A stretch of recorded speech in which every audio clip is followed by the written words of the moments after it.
Meet Marcus and Daniel. Same city, same company, same job title, same salary, hired the same month from the same kind of background. They even have lunch together sometimes. 10 years later, Marcus has a net worth of around $400,000. Daniel has almost nothing. A little savings, some debt, a car that's worth less than what he still owes on it. Same salary, 10 years, $400,000 apart. Nobody warned Daniel this was happening. Nobody warned Marcus either. The difference between them was never dramatic. There was no single moment where one made a genius decision and the other destroyed everything. It was quieter than that, much quieter. And that's exactly what makes it dangerous. This is the story of why two people with identical incomes can end up in completely different financial positions. And more importantly, it's the story of which one you are right now without knowing it. Let's start with why this matters today, not 10 years from now. Most financial conversations focus on income. Get a raise, find a better job, build a side hustle. The obsession with income makes sense on the surface. More money in means more money available. But income is the input. Net worth is the scoreboard. And here's the uncomfortable truth. The scoreboard has almost nothing to do with the input, if the input gets spent the moment it arrives. Studies consistently show that across every income level, the gap between what people earn and what they actually accumulate is enormous. High earners who spend like high earners stay broke at a higher altitude. Modest earners who save consistently build more real wealth than people earning double their salary. The math doesn't care about your income. It only cares about what stays. So what happened between Marcus and Daniel? Let's go back to the beginning. Month 1, same paycheck hits both accounts. Marcus does something that feels almost boring. He sets up an automatic transfer. A fixed amount moves into a separate account before he can see it, touch it, or think about it. It's not a huge amount. It's maybe 10 to 15% of his take-home pay. To Marcus, the paycheck already feels smaller when it arrives. He adjusts his life to what remains. Daniel gets the same paycheck. He plans to save what's left at the end of the month. This is how most people think about saving. Earn, spend, save the leftovers. It sounds logical. The problem is that leftovers rarely exist. Spending tends to fill available space, almost like a gas expanding to fill a container. The month ends, there's a little left. Sometimes nothing. Sometimes less than nothing. Daniel tells himself, next month will be different. Next month isn't different. This is the first fork in the road, and it doesn't look like a fork. It looks like a minor administrative decision about bank accounts. But compounded over a decade, it becomes the entire difference. Economics call what Daniel is doing, pay yourself last. What Marcus is doing is pay yourself first. The words sound like motivational poster material, so most people ignore them. But the mechanism behind them is not motivational, it's structural. When saving is automatic and comes first, it happens. When saving requires willpower and discipline at the end of a month, it competes with rent, food, socializing, stress, and exhaustion. Discipline loses that competition most of the time. Not because people are weak, because discipline is a limited resource and it runs out. Now let's follow the money, because this is where things get interesting. Marcus's automatic savings start accumulating. He doesn't do anything complicated with them at first. He just parks them somewhere that earns a modest return. Over time, those savings get invested, not aggressively, just steadily.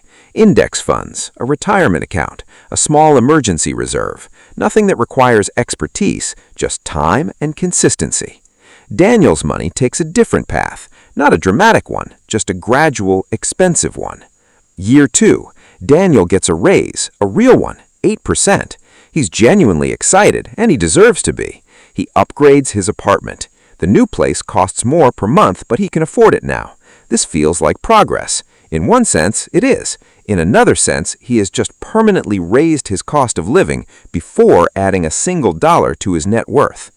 This is lifestyle creep, and it's not a character flaw. It's a nearly universal human response to increased income. The brain interprets more money as permission to live slightly bigger. The apartment upgrade seems reasonable. The nicer car lease a year later seems reasonable. The subscriptions, the better restaurants, the upgraded wardrobe, all of it seems reasonable because each individual decision is reasonable. None of them feel reckless. Each one feels earned. But here's what lifestyle creep actually does over time. It ensures that every raise, every bonus, every promotion gets absorbed before it can compound. The income goes up, the expenses go up to match it. The gap between them, which is the only gap that actually matters, stays the same or gets smaller. Marcus got the same raise. He upgraded almost nothing. He increased his automatic savings transfer instead. The raise to him was not permission to spend more. It was a faster path to the same goal he already had. His lifestyle barely changed. His net worth accelerated. Now let's talk about debt, because this is where the divergence between Marcus and Daniel becomes visible on paper. Daniel has a car loan, a credit card balance he mostly pays off but sometimes doesn't, a buy now, pay later habit for electronics that felt harmless at the time. None of these are catastrophic individually, but together they do something specific to his financial position. They redirect a portion of every future paycheck backward, into the past. Debt is a claim on your future income by your past decisions. And as long as it exists, it reduces how much of each paycheck is actually available to build anything forward.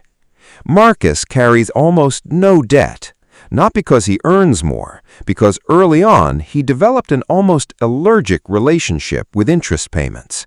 Not from discipline, from calculation. He ran the actual numbers on what a car loan costs over its full term, including interest. He looked at what carrying a credit card balance really costs per year. The numbers bothered him more than the inconvenience of not having the thing immediately. So he waited, he saved, he paid cash when he could, and paid off balances when he couldn't. Avoiding interest is one of the least glamorous financial habits in existence. Nobody makes content about it. Nobody celebrates it. But over a decade, the compound effect of not paying interest while earning interest is staggering. It's not just the money saved on debt, it's the money that was never diverted away from compounding in the other direction. Let's get to the part most people miss. Because the lifestyle creep, the savings habit, the debt aversion, these are all visible mechanisms. They're real, they matter enormously. But there's something underneath all of them that actually drives the outcome. It's the story each person tells themselves about what money is for. Daniel, like most people, thinks of money primarily in terms of what it can buy right now. His financial decisions are largely present tense. The apartment, the car, the dinner, the experience. Money is a tool for consumption. The better his income, the better the consumption available to him. Marcus thinks of money in both directions, present and future. He derives satisfaction not just from spending, but from accumulating. Watching his net worth grow gives him a form of pleasure that Daniel simply doesn't feel in the same way. This isn't a moral difference, it's a psychological one, and it shapes every small decision, invisibly, constantly, over years. Research on behavioral finance shows that the way people frame money determines their financial outcomes far more than their income level does. People who see money as something that works for them, rather than something they work for, make different decisions at every level. They hesitate before upgrades. They feel the cost of debt emotionally, not just mathematically. They treat compound growth as something that belongs to them, rather than something that happens to wealthy strangers.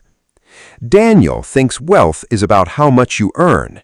Marcus behaves as if wealth is about how much you keep and how long you keep it. Now contrast the hype with the reality. The hype around money and success has always focused on income. The hustle, the raise, the promotion, the side income, all of it is real and none of it is wrong. But the financial media and social culture that surrounds money is almost entirely income-focused, because income is exciting, visible, and celebratable. Nobody posts about automating their savings or paying off a car loan 3 years early. It doesn't generate attention. The reality is that in most cases, the difference between Marcus and Daniel is not intelligence, it's not opportunity, it's not even the individual financial decisions in isolation, it's the system. Marcus built a system early, accidentally or intentionally, where good financial outcomes happened automatically, without requiring constant willpower or attention. Daniel never built that system. His finances depend on monthly discipline that competes with the full reality of being a human being with stress, desires, and limited mental bandwidth. Systems beat willpower every time, across every income level, in every country. Here's the zoom out, because this isn't just about Marcus and Daniel. The gap between same income earners is one of the most underreported stories in personal finance. At virtually every income level, there are people building real, compounding wealth and people consuming every dollar they earn within 30 days. The difference is almost never visible from the outside. Daniel probably looks like he's doing better than Marcus if you're going by apartment, car, and restaurants. That's the quiet irony. The people who appear wealthy aren't. The people who are actually accumulating wealth often look unremarkable. This is not a coincidence. It's a direct consequence of where the money goes. Zoom out further. This pattern scales. The behaviors that separate Marcus from Daniel at $60,000 a year are the same behaviors that separate people at $600,000 a year. Higher income amplifies the gap. It doesn't change the logic.